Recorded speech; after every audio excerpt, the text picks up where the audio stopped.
Hey, pessoal, tudo bem com vocês? Eu sou o Edu Ferreira, sejam bem-vindos ao vídeo de hoje. Hoje a gente tá aqui para conversar sobre os meus lidos de setembro. Setembro foi aí o mês da Bienal do Livro. E o que eu li? Posso adiantar para vocês que alguns livros foram muito legais e vou compartilhar rapidamente aqui com vocês as minhas leituras deste mês de setembro. A gente começou, tô com uma listinha aqui, tá? A gente começou então com Procura-se um Namorado, do Alex Hall, né? Como que é essa história? O que se passa? Quando você vê a capa do livro, você já pensa, isso é igual Branco, Vermelho e Sangue Azul, da Casey McQuiston. Para quem leu, né, Vermelho, Branco, Sangue Azul, ou assistiu ao filme, sabe que é um livro entre dois homens que se apaixonam, o filho da presidente dos Estados Unidos e aqui um dos príncipes aí da Inglaterra, né? É um pouco diferente, aliás, não é muito diferente a história, mas a escrita, ela é um pouco leve, semelhante, que a gente lembra um pouco da Casey McQuiston. O personagem principal, o Luke, ele é meio irônico em alguns pontos, eles têm algumas partes que são bem engraçadas,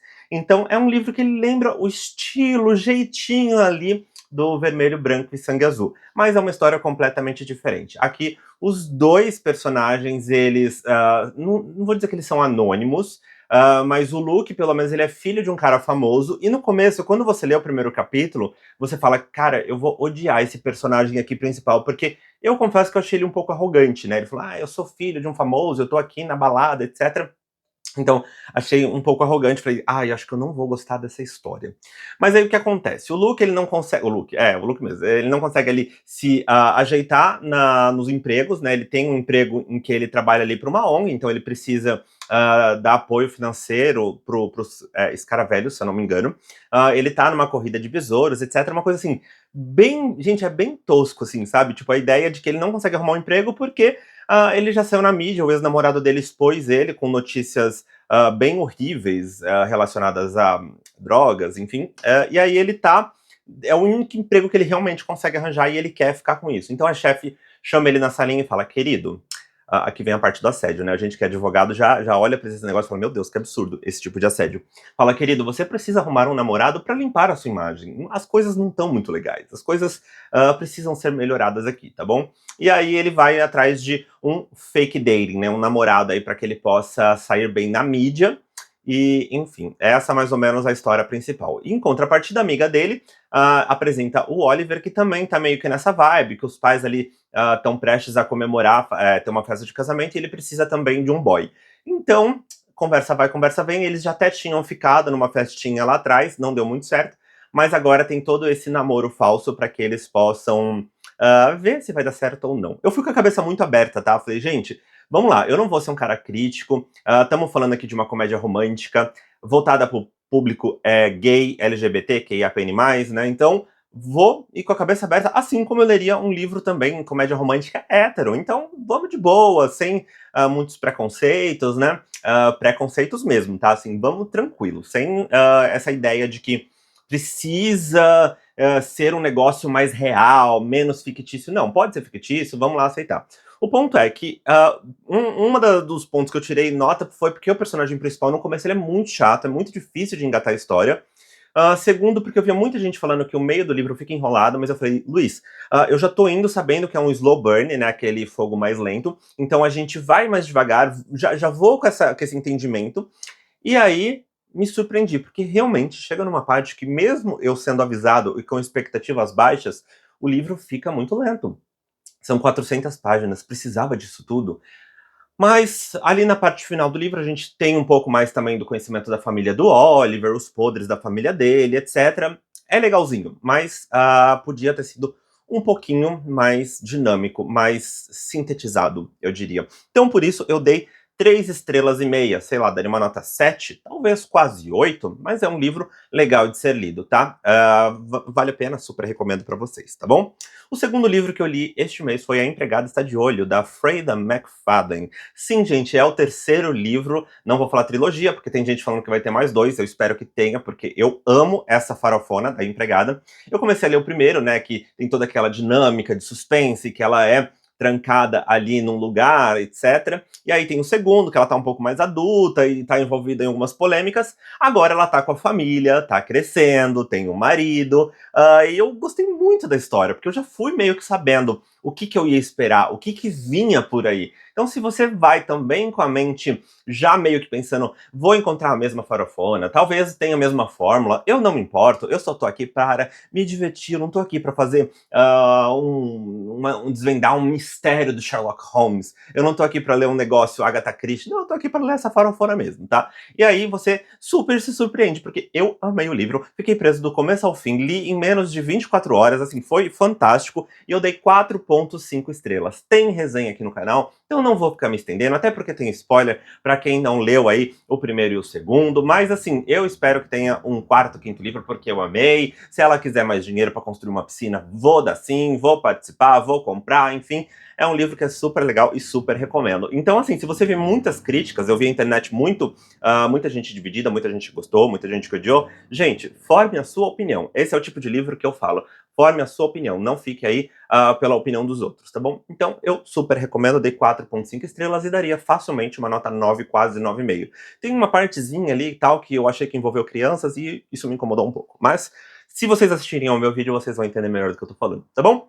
Terceiro livro, Como Combater o Ódio, do Felipe Neto. Eu não vou falar que é uma autobiografia, ou, né, mas é uma história, um recorte da vida do Felipe Neto que ele conta em que ele quase foi preso, né, ou ele foi ao menos investigado por corrupção de menores e também por risco da segurança nacional, né, porque ele tinha ofendido aí o presidente através de um tweet.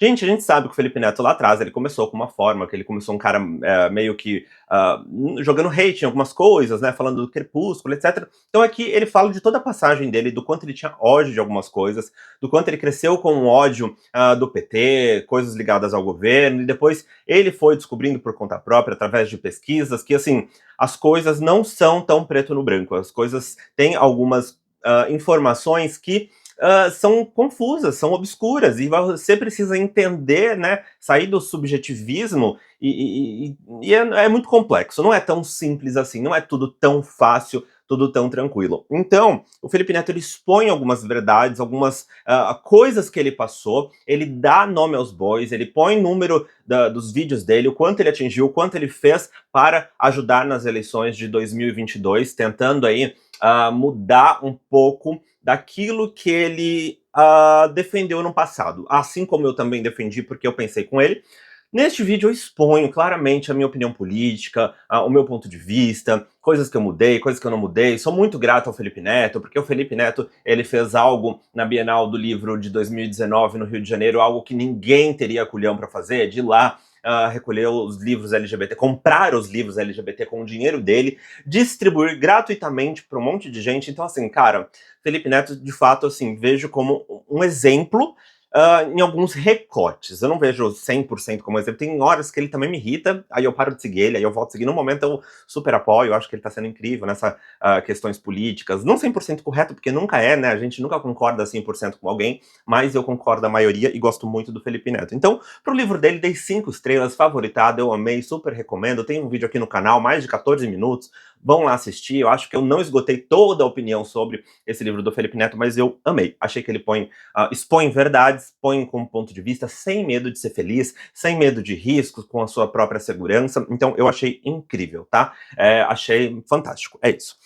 O quarto livro que eu li foi O Milagre da Manhã, na verdade uma releitura do Hal Elrod. O Milagre da Manhã, vocês já devem ter ouvido falar, com certeza, é um livro de autoajuda. Tem vários vídeos aqui no canal falando sobre o Milagre da Manhã. Quando você acorda uma hora mais cedo, você obedece lá os 5 passos, o silêncio, a meditação, a escrita, a leitura, os exercícios, enfim, dividido aí em alguns minutos, 20 minutos de exercício, 20 minutos de leitura, 5 de silêncio, 5 de você pensar no seu futuro, enfim, coisas que melhoram os seus aspectos.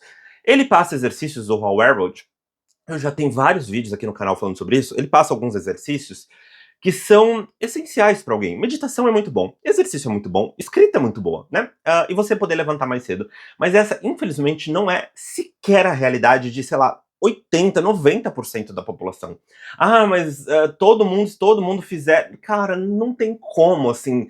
eu li numa semana em que meu cachorro tava mal, então assim, que eu considero como filho. Então eu imagino uma mãe que precisa pegar o ônibus, ficar 3 horas num ônibus pra trabalhar, e aí tem que dar conta dos filhos. Cara, não é tão simples assim. Não é uma fórmula tão mágica assim. Quando eu li lá atrás, eu achei super incrível. Achei, nossa, uau, revolucionário. Dessa vez eu li, fiz alguns exercícios. Obviamente que naquele dia você acaba sendo um pouco mais produtivo, não só por causa disso, mas por causa dos exercícios e tal. E exercício é uma coisa que eu já faço há um bom tempo. Então, assim, não foi nenhuma novidade pra mim. Leitura é algo que eu já faço. A única coisa que eu transformei, ao invés de ler no final do dia, né, de madrugada, eu li antes, né, ou assim que eu acordava, que também é de madrugada, porque eu acordo 4h30 da manhã pra poder fazer isso aqui, já que eu acordava às 5h30, né?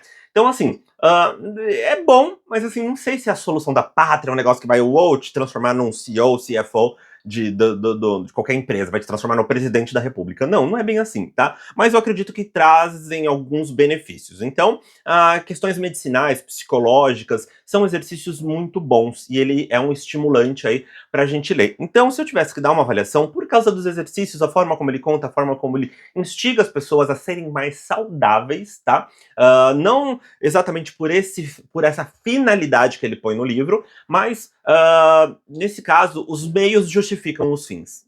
Acho que deu para entender, né? Os exercícios de meditação, etc., justificam os fins. Então, super recomendo, daria uma nota 3,5 estrelas aí, e gostei, e a escrita dele de fato é muito boa, é muito convincente. Então, é muito legal. E por fim, né? O quinto livro que eu li é mais ou menos 9 horas, do Victor Martins. Tem vídeo aqui no canal. E, gente, sem querer, o livro do Alex Hall foi traduzido pelo Victor Martins. Eu percebi que eu tô numa vibe total Victor Martins. Porque não só li o livro traduzido aí pelo Victor, né, no começo do mês de setembro, como li o livro do Victor, mais ou menos 9 horas, e também estou lendo agora, no mês de outubro, 1 milhão de finais felizes, que eu só vou falar com vocês em outubro, a minha opinião, tá bom? Então fica aqui no canal, se inscreva se você quer saber a minha opinião sobre esse livro.